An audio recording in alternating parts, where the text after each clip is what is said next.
Tip number 8, transitions.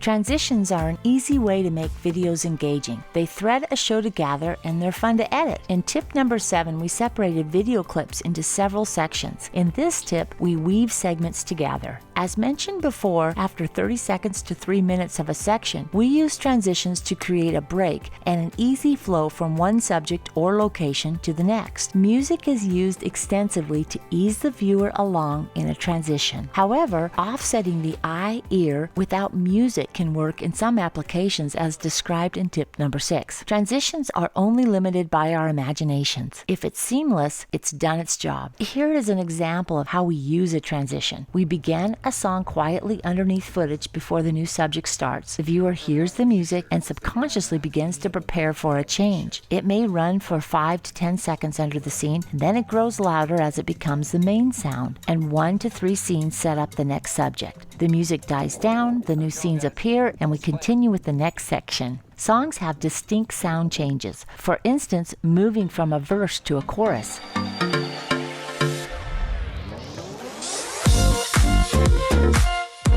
We use this change to coordinate scenes switching to new sections. The purpose is for the viewer to seamlessly flow between sections, making the show enjoyable from start to finish. As mentioned previously, we use the beginning of a song for an introduction of a show, the middle of the song placed somewhere in the midsection, and the end of the song to wrap up the show. It's usually an energetic tune that bookends nicely. When using the end of the song, we can use vocals or sound effects for the next scene.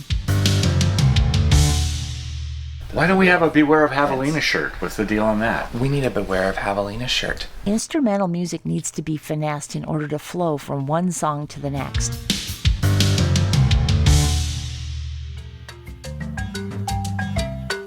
Why don't we have a Beware of Javelina shirt? What's the deal on that? We need a Beware of Javelina shirt. Music allows us to visually accept things that would otherwise be completely off topic. We like to call these sidetractions. A few clips of a hummingbird drinking from a feeder smack in the middle of installing a patio, for example. Not only does a song allow us to accept it, we get a breather from the subject so we're refreshed and ready to take on new information. Sometimes we like to have a longer reprieve between sections, so we use a music montage. These scenes may be anything from showing the progress of a project to something completely unrelated. It may tell a story of a butterfly nearby or display a different task. Anything interesting that creates a break. We like to use seamless transitions. However, some shows like to emphasize them. Remember the 90s show Home Improvement? They applied construction transitions between scenes. It became a very enduring part of the show. However, we have to be careful the show does not become all about transitions. We like our transitions to go unnoticed. So have fun with transitions, but not too much fun. Next week we'll be doing tip number 9, pacing. So stay tuned for that. Have a great week and we'll see you back here on Wednesday.